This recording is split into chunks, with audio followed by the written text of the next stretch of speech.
रात को घर का दरवाजा खटखटाया गया। घर के अंदर थे दो बुजुर्ग। एक बुजुर्ग जो बीमार हैं, मानसिक रूप से बीमार हैं और घर में आराम कर रहे हैं, और एक बुजुर्ग जो फर्नीचर की दुकान से काम करके घर लौटा था। जब दरवाजा खटखटाया गया तो बुजुर्ग को लगा शायद कोई पहचान वाला होगा। हालांकि दरवाजा जिस रफ्तार से खटखटाया गया था, जिस इंटेंसिटी से, तीव्रता से खटखटाया गया था, बुजुर्ग को थोड़ा सा संदेह हुआ। बुजुर्ग ने लड़खड़ाते हुए दरवाजा खोला। जैसे ही दरवाजा खोला, सामने लगभग 6 से 7 पुरुष और 3-4 महिलाएं खड़ी थीं। उन लोगों ने बुजुर्ग से कहा कि क्या ये ज्योति मल्होत्रा का घर है? बुजुर्ग ने लड़खड़ाती आवाज में कहा, हाँ, वो मेरी बेटी है। फिर क्या था? उन लोगों ने बुजुर्ग से कहा कि आप किनारे हो जाइए। वो किनारे हुए। जब तक बुजुर्ग को समझ पाते, वो लोग और महिलाएं सीधे ज्योति मल्होत्रा के रूम के अंदर गए और छानबीन करने लगे। पूरे घर की छानबीन कर रहे थे। बुजुर्ग को कुछ समझ नहीं आ रहा था क्या हो रहा है। बुजुर्ग ने लड़खड़ाती और दबी आवाज में उन लोगों से पूछा, साहब, ये क्या कर रहे हैं? कौन हैं आप लोग? तब उन लोगों में से एक आदमी ने कहा कि हम सरकारी लोग हैं और आपकी बेटी का सामान चेक कर रहे हैं। आपकी बेटी के जो कॉल डिटेल्स हैं, जो सोशल मीडिया अकाउंट्स हैं, वहाँ से कुछ संदेहजनक सामग्रियाँ प्राप्त हुई हैं। फिर बुजुर्ग ने और दबी आवाज़ में पूछा कि संदेहजनक किस प्रकार की? उन्होंने कहा, शायद आपकी बेटी का पाकिस्तान से संबंध है।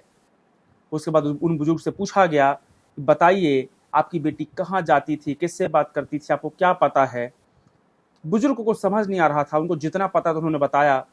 उन्होंने कहा कि साहब, मेरी बेटी 4-5 दिन के लिए दिल्ली जाती थी। वो यूट्यूब, इंस्टाग्राम, पता नहीं जो भी है, उसमें कुछ करती है, उससे घर चलता है। फिर उससे पूछा गया कि क्या आपकी बेटी विदेश भी गई है? तब उन्होंने कहा, हाँ, मेरी बेटी विदेश भी गई है, चीन भी गई है, पाकिस्तान भी गई है। देन उसके बाद धीरे धीरे खबर ब्रेक होती है और सभी न्यूज चैनल्स में आ जाती है। जी हाँ, मैं बात कर रहा हूँ ज्योति मल्होत्रा के बारे में। हरियाणा की एक यूट्यूबर ज्योति मल्होत्रा, जिसके इंस्टाग्राम में लगभग 1.5 लाख फॉलोअर्स है, यूट्यूब में लगभग 1.5 लाख फॉलोअर्स है, लगभग इतना ही। अभी अकाउंट से शायद सस्पेंड हो गए हैं तो इस कारण से, या डीएक्टिवेट हो चुके हैं तो इस कारण से ज्यादा जानकारी नहीं मिल रही है। आपको बता दें कि ये जो लड़की है, इस पर आरोप लगा है कि इसके पाकिस्तान से संबंध हैं और भारत की बहुत ही संवेदनशील जानकारियां इसने पाकिस्तान को दिया है, पाकिस्तान की खुफिया एजेंसी को दिया है। निश्चित रूप से भारत माता की अस्मिता से छेड़छाड़ है। आपको बता दें ये जानकारी मालूम कहां से चली, कहां से लिंक जुड़ा। 22 अप्रैल को पहलगाम अटैक हुआ था। पहलगाम में 4 खूंखार आतंकवादी नीच किस्म के अपनी ओछी हरकत करते हैं और पहलगाम में जो टूरिस्ट गए थे घूमने के लिए, उनसे उनका धर्म पूछते हैं और धर्म पूछकर गोलियां मार देते हैं। साथ ही साथ कुछ महिलाओं को यह भी कहते हैं कि जाकर बता देना अपने मोदी से। फिर क्या था, खबर वायरल होती है, हमारी खुफिया एजेंसी, आर्मी, सेना सब एक्शन में आते हैं, सरकार एक्शन में आती है। पूरे देश में एक आवाज थी कि इसका बदला लिया जाए, ये बहुत गलत हुआ है, 28 लोगों की जान गई है, धर्म पूछकर मारा गया, इनका बदला लिया जाए। आपको बता दें, इसका बदला लिया गया, बिल्कुल लिया गया। हमने एयर स्ट्राइक की ऑपरेशन सिंदूर के नाम से, और पाकिस्तान के लगभग 15 ठिकानों पर हमने एयर स्ट्राइक किया। वो 15 जो ठिकाने थे वो आतंकवादियों के अड्डे थे, जिसमें लगभग 150 आतंकवादियों की मौत हुई है। देन उसके बाद आपको पता है कि पाकिस्तान ने बदले की कार्रवाई की, हमारे ऊपर ड्रोन फेंका, कुछ मिसाइलें फेंकी, उससे हमारा कुछ नुकसान नहीं हुआ। हाँ, हमने फिर जरूर थोड़ा सा पाकिस्तान को जवाबी कार्रवाई की, उसमें पाकिस्तान का बहुत नुकसान हुआ है, ढेर सारे एयरबेस तबाह हुए हैं। अब मैं वापस मुद्दे पे आता हूँ ज्योति मल्होत्रा के। आपको बता दें कि जो ऑपरेशन सिंदूर है, जब ये हुआ है, उस समय की ज्योति मल्होत्रा के जो व्हाट्सएप, स्नैपचैट और टेलीग्राम से कुछ जानकारियां जो भेजी गई हैं, वो भेजी गई हैं पाकिस्तान के कुछ लोगों को, जो जानकारियां बेहद संवेदनशील है। इसमें एक और नाम निकल के आ रहा है, एहसान उर रहीम उर्फ दानिश का। यह पाकिस्तान उच्चायोग का एक कर्मचारी है और आपको बता दें कि आतंकी गतिविधियों में शामिल होने के कारण से भारत ने इस पर पाबंदी लगा दी थी, बैन लगा दिया था इस पर्सन पे। अब कहानी है कि जो ज्योति मल्होत्रा है, जब ये लिंक दिखा कि ऑपरेशन सिंदूर के समय इसने व्हाट्सएप, इंस्टाग्राम और स्नैपचैट, टेलीग्राम से कुछ संवेदनशील जानकारियां जो हैं वो पाकिस्तान के लोगों को भेजी हैं, देन इसके बाद में इनके अकाउंट्स पकड़े गए, इनके अकाउंट्स देखे गए, सोशल मीडिया के, यूट्यूब का, फेसबुक का, इंस्टाग्राम का, स्नैपचैट का, टेलीग्राम का, व्हाट्सएप का, इसके अलावा इनकी कॉल डिटेल्स निकाली गई, मोबाइल एक्टिविटीज, लैपटॉप एक्टिविटीज निकाली गई, फाइनेंशियल एक्टिविटीज निकाली गई, ये कहाँ कहाँ घूमने गई है वो सब निकाला गया। तो धीरे धीरे और लिंक जुड़ रहे हैं। आपको बता दें, ये जो लड़की है, महिला है, ये पाकिस्तान गई है घूमने के लिए और पाकिस्तान के ढेर सारे वीडियोस इसके सोशल मीडिया अकाउंट्स में देखने को मिले हैं, जहां पर इसने पाकिस्तान की तारीफ की है बहुत ज्यादा, और साथ ही साथ में इसने पाकिस्तान और इंडिया के कंपैरिजन किया है। उस बीच भी इसने काफी संवेदनशील जानकारियां जो नहीं होना चाहिए, एक दुश्मन देश के पास हमारी सारी जानकारी नहीं होना चाहिए कि हमारा कहाँ पे क्या है, आर्मी कैंप कहाँ पे है, बहुत सारी इंफॉर्मेशन होती है, वो किसी के पास नहीं होना चाहिए। जैसे आपका घर है, आप घर में रह रहे हैं, आपके घर में सोना होगा, चांदी होगा, पैसा होगा, बहुत सारी चीजें होती हैं, तो आप कोशिश करते हैं कि पड़ोसियों को ना मालूम चले कि हमने सोना किस अलमारी में रखा है, चांदी किस अलमारी में रखा है, या अलमारी की चाबी कहाँ पे रखी है। आई होप आप समझ रहे होंगे। या अगर पैसे हैं तो पैसे हमने कहाँ रखा है, ये आप चाहेंगे कि पड़ोसी को जानकारी ना लगे। उसी तरीके से भारत की जो संवेदनशील जानकारियां थी वो इस ज्योति मल्होत्रा नाम की लड़की ने किसे दिया, पाकिस्तान को। पाकिस्तान में सिर्फ एक आदमी को नहीं दिया, एक तो ये एहसान और रहीम उर्फ दानिश है जो पाकिस्तान उच्च आयोग का कर्मचारी है, इसको दिया। साथ ही साथ वहां के कुछ और भी ऐसे लोग हैं जिन्हें ये जानकारी दी गई। जब और खंगाला गया तो ये भी मालूम चला कि ये पाकिस्तान के उच्च आयोग में कार्यक्रम था, वहां भी शरीक हुई, शामिल हुई, उस पार्टी में शामिल हुई। और तो और ये कुछ ऐसे पाकिस्तान के जो खुफिया लोग हैं उनके साथ विदेश की यात्राएं भी इसने की है। ये यात्राओं का पैसा कहां से आ रहा था, मैं आपको बता दूं, सोशल मीडिया में पैसा है, बिल्कुल पैसा है, लेकिन इतना भी पैसा नहीं कि आप विदेश की यात्राएं बड़ी बड़ी लेविश लाइफ जी सके, डेली जा सके। मैं भी सोशल मीडिया में 7-8 साल से काम कर रहा हूं, बिल्कुल पैसा है। अगर आपके 4-5 लाख सब्सक्राइबर हैं यूट्यूब, इंस्टाग्राम, फेसबुक मिला करके, तो आप महीने का 3-4 लाख कमा सकते हैं। बट 3-4 लाख में आप चाइना नहीं घूम सकते, लेविश लाइफ नहीं जी सकते, बड़ी बड़ी होटल में जाकर के, वहां पे हर जगह कार्स जा रहे हैं बड़े बड़े अधिकारियों से, ये इतना आसान नहीं होता है। तो मुझे लग रहा है कि ये इनका फाइनेंस का जो चेकिंग है वो जब की जाएगी तो बहुत कुछ जानकारी वहां से मिलने वाली है। ये बाली भी गई, इंडोनेशिया गई है पाकिस्तान के कुछ खुफिया लोगों साथ में, वहां पे क्या क्या जानकारी इसने शेयर की है। इंडिया में बहुत सारी जगह घूमी है, और सबसे जो खतरनाक चीज देखने को मिल रही है वो यह है कि ये पाकिस्तान गई है पहलगाम अटैक के पहले, उसके बाद में पहलगाम अटैक के पहले पाकिस्तान जाके वापस आई है और तुरंत पहलगाम गई है, पहलगाम का वीडियो बनाया है, और वीडियो बनाने के बाद फिर पहलगाम अटैक हुआ है। साथ ही साथ ऑपरेशन सिंदूर के समय इसने खुफिया जानकारी शेयर की है।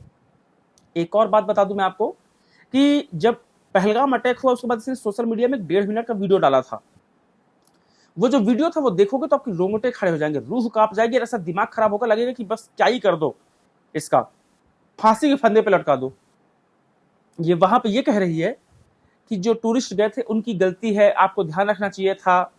अरे भाई, इंसान घूमने जाता है माइंड फ्रेश करने के लिए, आप लोग भी घूमने जाते होंगे, मैं भी घूमने जाता हूँ, माइंड फ्रेश करने के लिए जाते हैं, शांति के लिए जाते हैं, वहां ये खुफिया दिमाग लाने के लिए नहीं आते।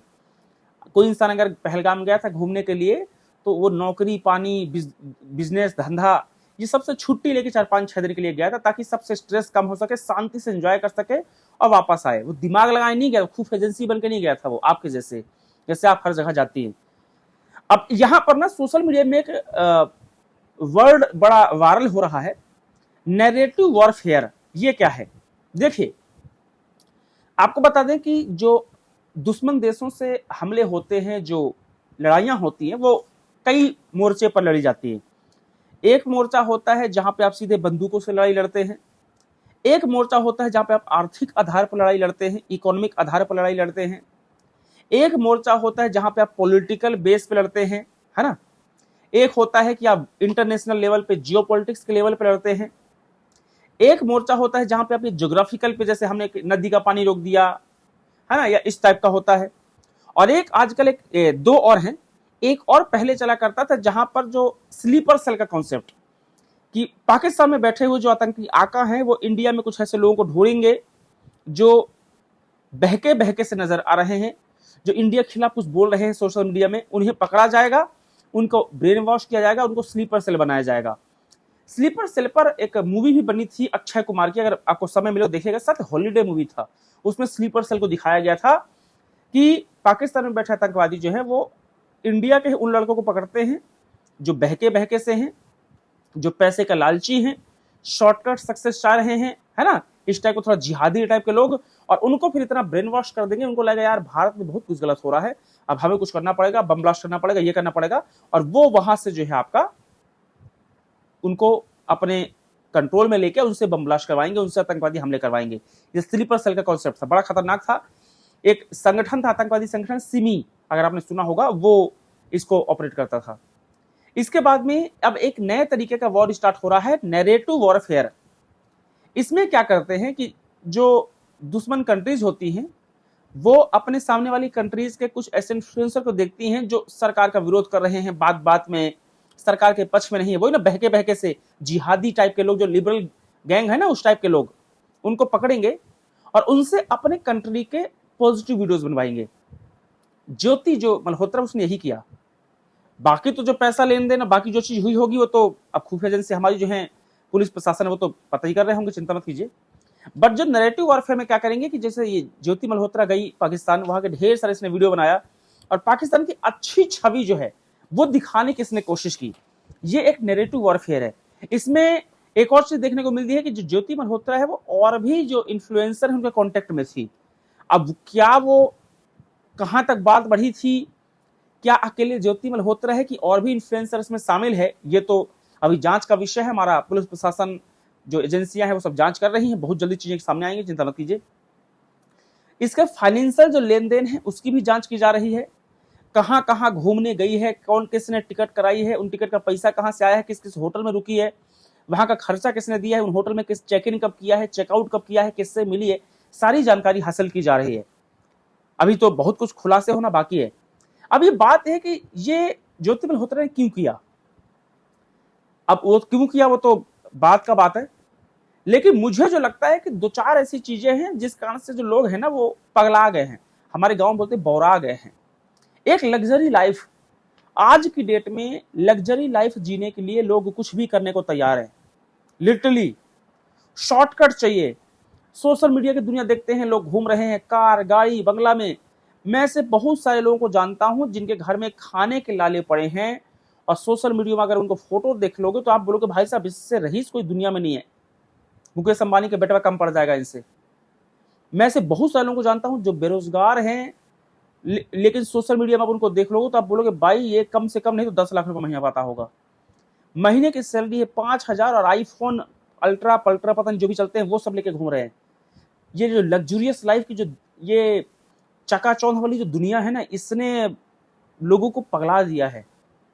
एक तो ये रीजन है, दूसरा शॉर्टकट सक्सेस, कोई मेहनत नहीं करना चाहता। ऐसा लग रहा है मैं ऐसा क्या कर दूं कि मेरे अकाउंट में 2-4-10 करोड़ रुपए आ जाए, मैं ऐसा क्या कर दूं कि मेरे पास गाड़ी आ जाए, बंगला आ जाए। वो जो शॉर्टकट सक्सेस है ना, ये शॉर्टकट सक्सेस के ही है। पाकिस्तान ने दे दिया होगा 10-20-25 करोड़ रुपया, करोड़ तो नहीं दिया होगा, पाकिस्तान खुद के भीख के लाले पड़े बेचारे, 2-4-10 लाख दे दिया होगा, इतने में फ्री का मिल रहा था, खुश। तीसरा है सोशल मीडिया, फेमस होना है, कुछ भी करके सोशल मीडिया में फेमस होना है। आजकल मैं देखता हूँ कई सारे ऐसे सोशल मीडिया इन्फ्लुएंसर हैं जो भारत को गाली देते हैं, बताओ यार, आर्मी को गाली देते हैं, भारत की सरकार को गाली दे रहे हैं। अभी जो ऑपरेशन सिंदूर हुआ उसमें कुछ लोग कितने चूतिए हैं, ऑपरेशन सिंदूर पर सवाल उठा रहे हैं। ऑपरेशन सिंदूर का नाम सिंदूर क्यों रखा उस पर सवाल उठा रहे हैं। बेटा तुम अगर अपने देश के नहीं हुए ना, अगर अपने माँ के नहीं हुए, बाप के नहीं हुए, मातृभूमि के नहीं हुए, तो किसी के नहीं हो सकते, चिंता मत करो। मतलब ऐसी मोड़ पर हमारा देश खड़ा था जहां पे बिल्कुल आतंकवादी हमले हो रहे हैं, पाकिस्तान ने अटैक कर दिया था, मिसाइल फेंक रहा था, ड्रोन फेंक रहा था, और हमारे देश में कुछ जो लिबरल गैंग के लोग हैं, लिब्रांडू, वो सरकार से सवाल पूछ रहे हैं कि अरे वो तो ठीक है, पाकिस्तान तो ठीक है, आप ये बताइए कि वो आतंकवादी कहां से आए, वो आईडीएक्स कहां से आया। अरे मेरे भाई, सब हमारी खुफिया एजेंसी के पास सारे जवाब हैं, जरूरी नहीं कि तुम जैसे चूतियों को जवाब दिए जाएं। वो जहां पर जॉब देना है उनके सबके आंसर उन्होंने दे चुके हैं, चिंता मत कीजिए। हर आदमी घर में जाकर लेटर लेकर नहीं देंगे। कुछ चीजें बहुत सेंसिटिव होती हैं, संवेदनशील होती, कुछ जानकारियां शेयर नहीं की जाती हैं। अब आपकी बुद्धि में कोई गोबर भर दिया तो कई करे उसके लिए कोई। ये जो सोशल मीडिया में कुछ लोग हैं ना, ये भी इन्फ्लुएंस करते हैं। आपके दिमाग में अगर लगातार दिखाया जाए कि ये जैसे मेरा हाथ ये काला है, मैं बोलूंगा काला हाथ काला हाथ काला हाथ, तो एक टाइम में बता हाँ यार सही में काला है क्या। तो जब ये लिबरल गैंग के जो लोग हैं सोशल मीडिया में, कुछ ऐसे लोग मीडिया में भी भर गए हैं जो नॉन स्टॉप सरकार को गाली देंगे, नॉन स्टॉप सरकार से उलपटांग सवाल। अरे भाई, जब दुख की घड़ी आती है ना, जब संकट का समय आता है ना, तो आपको खड़े होना होता है देश के साथ। बीजेपी कांग्रेस के लिए मौका है, चिंता मत कीजिए। चुनाव आएगा, कर लेना जितना करना है। पॉलिटिकल पार्टी किसको वोट देना है, बीजेपी कांग्रेस आम आदमी पार्टी, जिसको करना है दे देना। अभी मौका है सरकार के साथ खड़ा होने का, सिर्फ खड़ा होना है आपको कि हम सरकार के साथ हैं, चिंता मत कीजिए।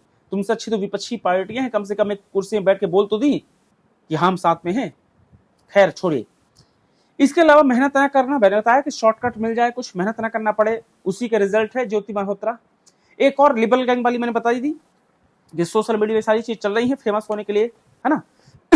सरकार को गाली दीजिए, उलपटंग सवाल पूछे और अपना प्रोपेगेंडा क्लियर कीजिए, आपको फाइनेंस आ जाएगा, चाइना से पैसा मिल जाएगा, आतंकवादियों से पैसा मिल जाएगा, अपना घर चलाइए। ये है पूरा मामला ज्योति मल्होत्रा का। अब हालांकि बहुत सारी चीजें कोर्ट में है, तो अभी बोलना उचित नहीं होगा कि क्या क्या पहुंचा, कहां तक पहुंची, जानकारी क्या है, क्योंकि जब ये बातें NIA, रॉ, IB, CBI, है ना, या खुफिया एजेंसी तक आती है, तो बात बिल्कुल सीक्रेट होती है, बातें बाहर नहीं आती। और हमारी भी ड्यूटी होती है कि न्यूज पेपर में कोई चीज अगर है तो हम आपको ना बताएं, क्योंकि आपने पढ़ लिया तो एक बात है, बस हम ना फैलाएं उन चीजों को, क्योंकि बहुत सीक्रेट चीजें होती हैं, बहुत ही प्राइवेसी के साथ इनको रखा जाता है। अब देखिए ज्योति मौर्य का क्या क्या चीजें खुलासा होता है, आगे देखा जाएगा। और जितने अभी तक सबूत दिख रहे हैं सोशल मीडिया में, फेसबुक में या न्यूज़पेपर्स में, सारी प्रकार की चीजें जो कलेक्ट वहां के SP साहब ने जो चीजें बताई हैं, उससे तो लग रहा है कि मामला बहुत संगीन है। और अकेले ज्योति मल्होत्रा नहीं, और भी लोग इसके अंदर शामिल होंगे, उन्हें पकड़ा जाए कौन वो लोग हैं। बाकी जानकारी के लिए चैनल को सब्सक्राइब कीजिएगा।